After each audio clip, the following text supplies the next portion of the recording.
हम करेंगे हर मजलूम की हिमायत। बिस्मिल्लाहिर्रहमानिर्रहीम। अस्सलाम वालेकुम। मैं हूं हुरैन फातिमा और आप देख रहे हैं हिमायती न्यूज HD चैनल। नजर डालते हैं आज की अहम खबरों पर। कराची शहर फैसल पे FIA हसास इदारे की कामयाब कार्रवाई। 7 अफराद जेर हिरासत। कराची में FIA हसास इदारे ने इंसानी स्मगलिंग के खिलाफ बड़ी कार्रवाई करते हुए शहर फैसल पे वाक़ एक रेस्टोरेंट पे छापा मारा। कार्रवाई के दौरान 7 अफराद को गिरफ्तार किया गया है।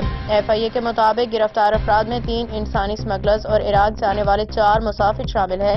मुल्ज़िमान पे इल्जाम है कि वो गैर कानूनी रास्ते से चारों मुसाफिरों को इराक भिजवाने की कोशिश कर रहे थे। FIA हुकाम ने बताया कि मुल्ज़िमान के खिलाफ मुकदमा दर्ज कर लिया गया है। मजीद तफ्तीश जारी है। हसास इदारे FIA की बरवक्त कार्रवाई से इंसानी स्मगलिंग की बड़ी कोशिश नाकाम बना दी गई। अहमद दीन हिमायती की रिपोर्ट। अब तक के लिए इतना ही। मजीद खबरों और अपडेट्स के लिए देखते रहें हिमायती न्यूज HD चैनल।